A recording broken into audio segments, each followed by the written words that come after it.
That's why I've been bringing it up so much. And Jalen Hurts was 17. I think Gardner was 37. So basically, there's 32 starting quarterbacks, top 5 backup. That's what I think he is. He's a top 5 backup in this league. I think they nailed it. That's why I bring it up. That's what you want.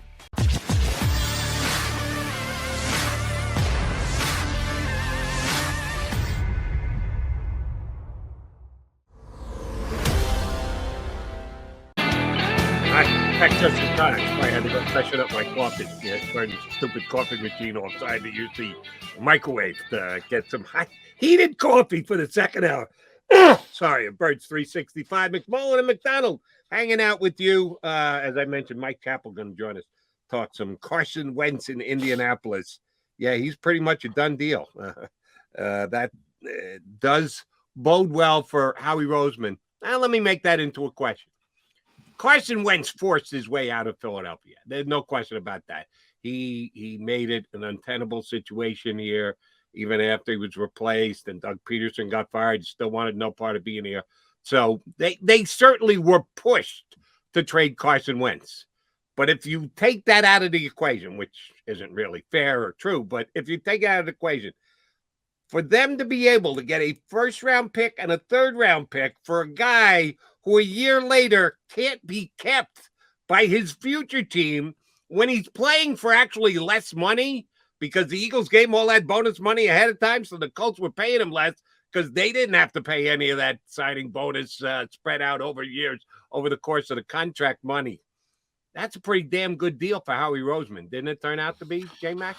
It is. And, there's two sides to that coin. And the Howie Roseman haters will eventually, will quickly bring up, well, he created that problem to begin with by, sort of derailing the relationship with Carson Wentz by drafting Jalen Hurts and all that stuff. But, the reason I give Howie credit is one, for what you mentioned, it's tremendous return for a player that has completely imploded.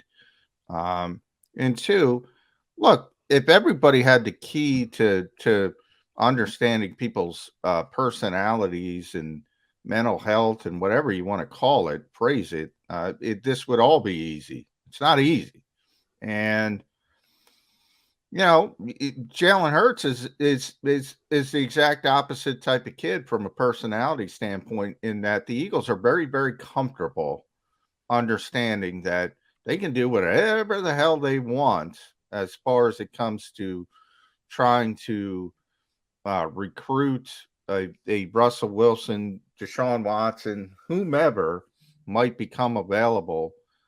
And if it doesn't work, they are now very comfortable understanding that's not really going to affect Jalen Hurts.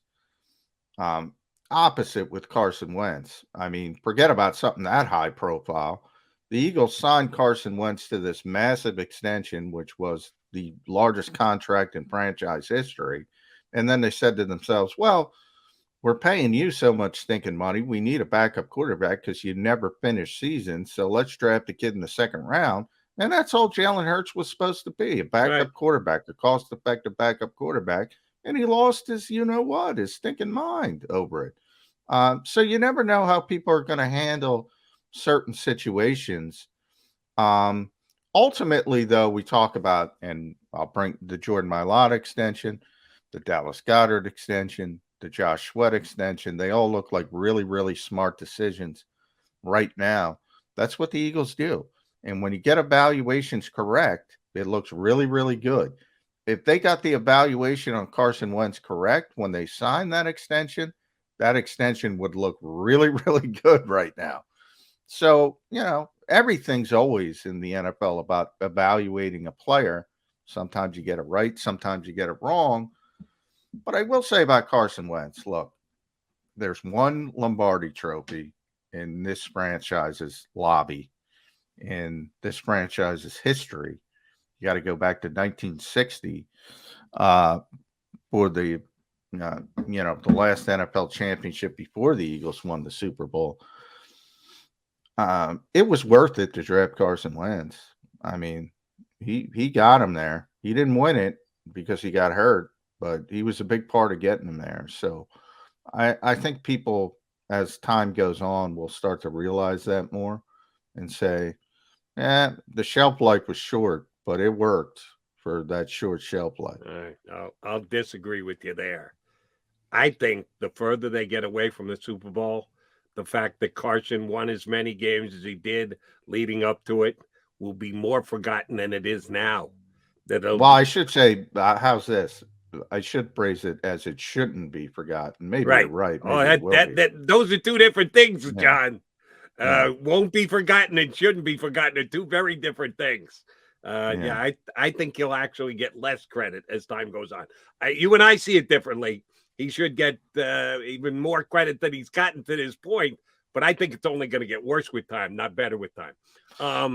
Another question on a quarterback here in Philadelphia. I've seen a couple different media outlets, and I understand for guys like that, shoot, we have to do it on a day in, day out basis. We have to come up with topics and things to talk about for 2 hours every day here on the JAKIB Media YouTube channel. But some from time to time, I just really is that worthy? Would we talk about that? Well, then it becomes a topic in my mind because somebody else decided it was a topic. Should the Eagles trade Gardner Minshew? I've seen at least two outlets over the last week to 10 days run down possibilities of Gardner Minshew and who he'd be a fit with and what the Eagles could get with him. Why would they trade Gardner Minshew? Put your general manager hat on here. Make yourself Howie Roseman, John McMullen. You've got Gardner Minshew. You got a year to go on a rookie deal. It's less than $1 million. He's your backup. He went in and played one game last year when Jalen Hurts got beat. He moved the ball effectively against a very bad Jet defense. And let me acknowledge that it's a very bad Jet defense. I know. It's only the Jets all week. I watch it all the time. But he did the job. His job was, if you got to go in and play well. And he did. He played well enough against a bad defense. Why would you trade him? It makes no sense to me. The only way it makes any sense is if they go get Russell Wilson or Aaron Rodgers, Deshaun Watson, and part of the package isn't Jalen Hurts, and Jalen Hurts is going to reclaim his purpose for being drafted, being a backup quarterback, then yeah, you got no use for Gardner Minshew. But without trading for a different starter other than Jalen Hurts, what is the line of logic or reasoning behind trading Gardner Minshew when you have a piece that fits very well in the role that he's playing? Backup quarterback in the NFL is a role, and Gardner Minshew played it real well last year. Why would you subtract that? They wouldn't. Only if you're bringing in another quarterback. That's the only way you would do it. You know, we bring up those NFL.com quarterback rankings because I thought they were pretty good. That's why I've been bringing it up so much. And Jalen Hurts was 17. I think Gardner was 37. So basically, there's 32 starting quarterbacks, top 5 backup. That's what I think he is. He's a top 5 backup in this league. I think they nailed it. That's why I bring it up. That's what you want. However, if the Eagles bring in another, and by the way, we talked a little bit about the draft quarterbacks, and it doesn't even have to be first round. If they have their eyes on a Desmond Ridder or Carson Strong or Matt Corral somebody falls into the second round and they go that route, then it changes things. But that's a little bit down the line. Do you think it really changes things? Yeah. I because then you're going, you know, as I said, you're trying to get 2 darts at the dartboard. You're trying to get a guy with a higher ceiling. And we've talked about the salary cap, and I'll bring it up again. You got one more year of this cost-effective nonsense. That's it. And if Jalen Hurts plays like he did this year, then you're really in a conundrum because then you got to make a decision.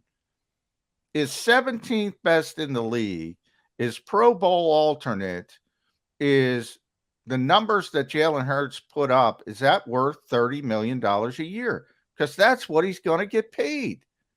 And that's where it comes into me that it's a bigger theory. It's a bigger evaluation than people think. The Kenny Pickett's of the world, the Malik Willises, um, even throwing Sam Howell, guy we mentioned. We got to talk about Sam Howell because that's an interesting player from my perspective. Because I'm part in your camp, Jody, and I'm part in Ed's camp because I really think if I just look at the film, I'm in your camp, and I really think that was a terrible offense for him. And I've heard from NFL scouts that he's got a lot of talent. So, maybe there's a higher ceiling there, but a lower floor as well, depending on where he lands and what kind of coaching he gets. The Eagles consider themselves obviously a quarterback factory.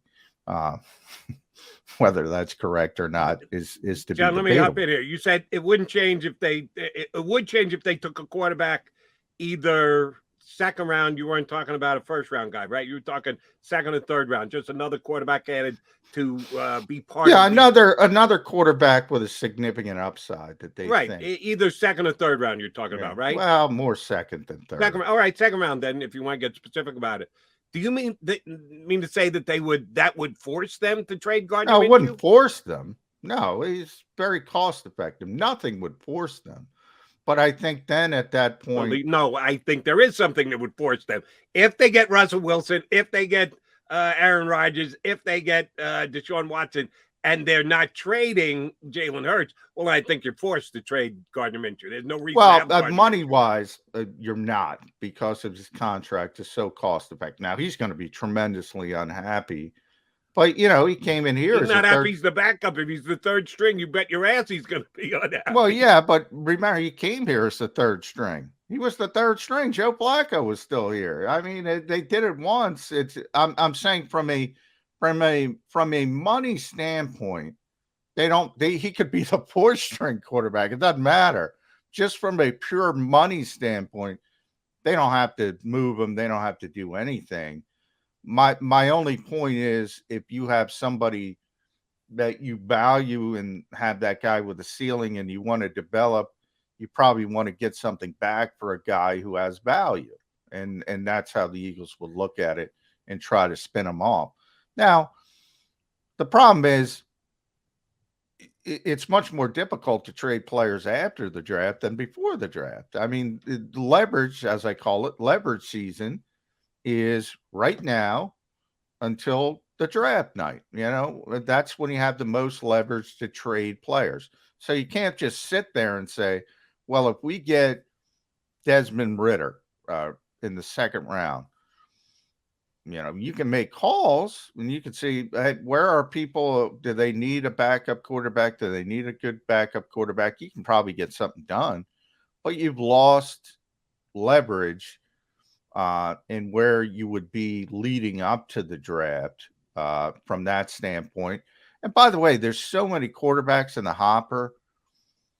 If they all are available, and obviously they're not all going to be available, but even as you start to get down to the Jimmy Garoppolos of the world and the Derek Carrs and the Kirk Cousins and all those sort of second tier options, things have to shake out with them before you get down to the Gardner Minshew. And then if somebody's desperate enough, maybe they'd give you something, third round pick, fourth round pick, a third round pick. I'd do it in a heartbeat. But again, the Eagles don't have to trade Gardner Minshew.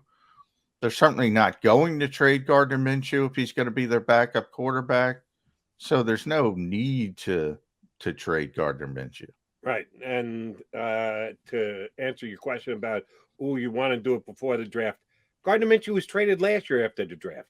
Yeah, you can trade him. It's just you don't have as much leverage as after the draft. You can trade a bunch of guys right up to the trade deadline. If you can try and do it in conjunction with the draft on a draft day trade, which is kind of best of both worlds, but that's sometimes difficult to pull off because you're doing a lot of things on draft day. If you trade him before the draft because you think you're going to draft your next Jalen Hurts, your above average backup, minimal price quarterback. Oh, and then the guy gets picked off right before you're going to take him. So you got a secondary guy. You're going to take him the next round. Oh, and he gets picked off right before you get. That's it. That's a risky game to play. And if I were Howie Roseman, I would not play it. Yeah, and I don't think he will. That's not how Howie does business. So it would most likely be a decision after the draft, and at that point, you say, "Okay, well, let's get something back for the asset." And who knows? There might be, the reason why I call it leverage season before the draft is because then you can get all teams sort of in the mix. Where after the draft, it might be more of, okay, one team didn't get this, and maybe it helps you even more, but you don't have that group of teams sort of bidding for a player. Up next, we'll talk about a quarterback who may be traded or not. Could he actually be cut? We'll get an Indianapolis point of view for Mike Chappell. He's been covering the Colts for years out in Indy. How bad have things gotten in Indianapolis with Carson Wentz? Mike Chappell joins Birds 365 next.